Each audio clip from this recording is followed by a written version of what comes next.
ভাঙাচোরা দালান, সামনে একটা পুরনো আম গাছ, তার নিচে দাঁড়িয়ে রাজু। কালীগঞ্জ পোস্ট অফিসের সামনে অস্থায়ী কর্মচারী। গ্রামের রাস্তা হালকা হাওয়া, দূরে কুকুরের ডাক, হলুদ রঙের বাস থেকে নামে অরিন্দম, কাঁধে ব্যাগ, চোখে আত্মবিশ্বাস। রাজু অরিন্দমকে দেখে দৌড়ে আসে। এই যে স্যার, আপনি অরিন্দম স্যার তো? হ্যাঁ, তুমি? স্যার, আমার নাম রাজু। আমি এখানে কালীগঞ্জ পোস্ট অফিসের সামান্য অস্থায়ী কর্মচারী। স্যার, একটাই কথা বলি স্যার, আপনার জন্য যে বাড়িতে ব্যবস্থা করা হয়েছিল আসলে সেটার কিছু কাজ বাকি আছে এখনও। ওখানে রাতটা থাকা যাবে না, আর তাই আজ রাতটা আপনি আমার গ্রামের বাড়িতে কাটিয়ে দিন। আমি ভাবছি প্রথম রাতেই পোস্ট অফিসে থাকবো, জায়গাটা বুঝে নিতে সুবিধে হবে। স্যার, থাকবেন মানে রাতে এখানে? হ্যাঁ, কেন? স্যার, রাতে হলেই এই দালানের ভেতর যা হয়, মানুষ টিকতে পারে না। গুজব? এই রকম গল্প আমি অনেক শুনেছি। ভয় পেও না, আমার কিচ্ছু হবে না। না না না স্যার, এটা গুজব নয়, আমার কথা শুনুন, রাতটা আমার বাড়িতে কাটিয়ে দিন। রাজু, আমি এইসব গুজবে ভয় পাই না। স্যার, ভয় না পাওয়াই সমস্যা হয় স্যার। যারা ভয় পায় না রাতের পোস্ট অফিসে তাদেরই ধরে।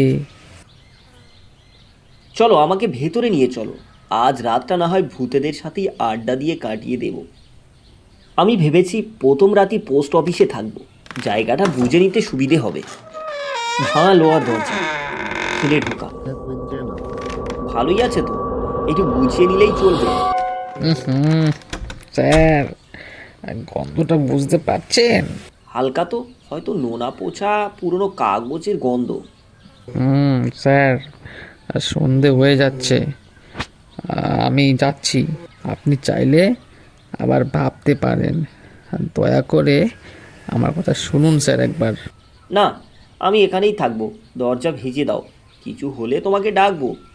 আচ্ছা স্যার, দয়া করে বারান্দার লাল ঘণ্টাটা বাজাবেন না। ওটা ওটা বাজালে আসলে। দেখি রাতে কি হয়, ভূত দর্শন হয় কি না। রাত 8টা। অরিন্দম টেবিল গুছায়, হঠাৎ একটা পুরনো রেজিস্টার পড়ে। সে খোলে। দায়িত্ব শুরু। নতুন পোস্টম্যান দেবাশিস পাল, তারিখ 1998, মৃত।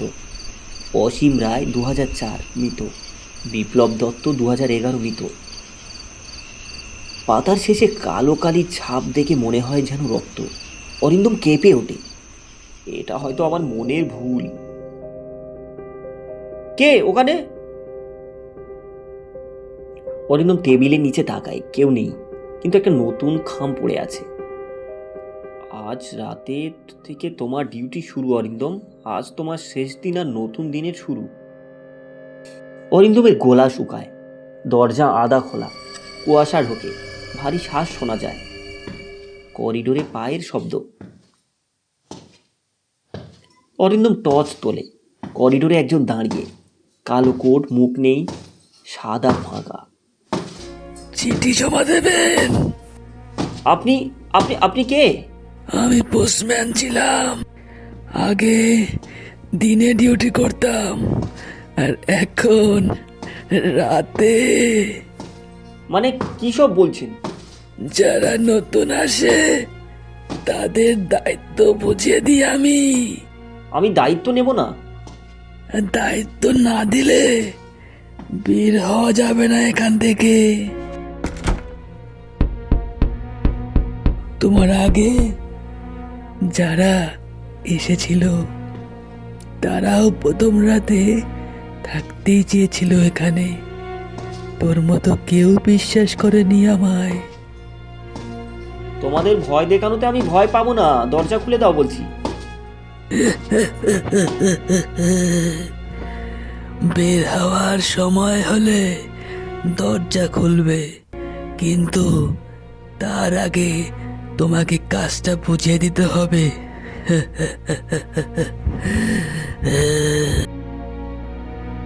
রাজু, রাজু, কেউ আছে? বাঁচাও আমাকে। বাঁচান, আমার চিঠিটা আমার ছেলেকে পৌঁছে দিন।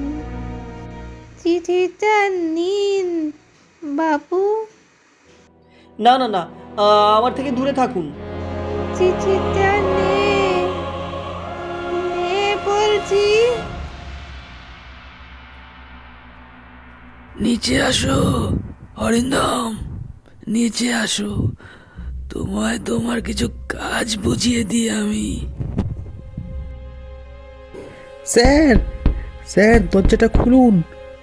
স্যার আমি এসেছি, আমি রাজু স্যার। রাজু ঢোকে। স্যার আপনি ঠিক আছেন? আমি তো ভয়ে পুলিশ আনতে গেছিলাম, আর দেখলাম ভেতরের আলো জ্বলছে, আপনি আমাকে ডাকছেন। ভিতরে কারা যেন ছিল, পোস্টম্যানের মুখ নেই, লাল ঘন্টা বাজে, তারপর অরিন্দম সব কিছুই খুলে বলে। চলুন, এখনই চলুন, আর 1 মিনিট থাকলে বড় একটা বিপদ হয়ে যেত।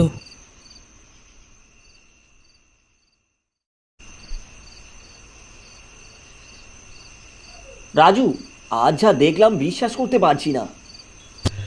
স্যার ওগুলো গল্প না, ওদের কাজ রাতেই হয়, দিন হলে ওরা থেমে যায়।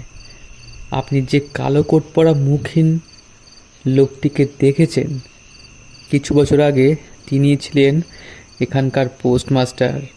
তিনি কোনো কারণে অফিসের ছাদ থেকে পড়ে আত্মহত্যা করেন।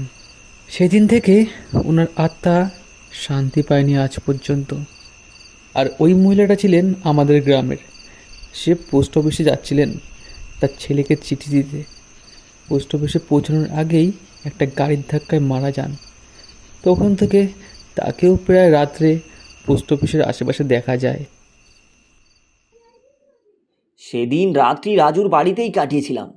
সকালে আর উঠতে পারিনি জ্বরে। সেদিন রাজুই আমাকে বাড়িতে এনে পৌঁছেছিল। সেদিন পর 1 মাস কেটে গেছে। আমি কিছুটা সুস্থ, কিন্তু সেদিনের কথা মনে করলে আজও ভয়ে সিঁটিয়ে যায়।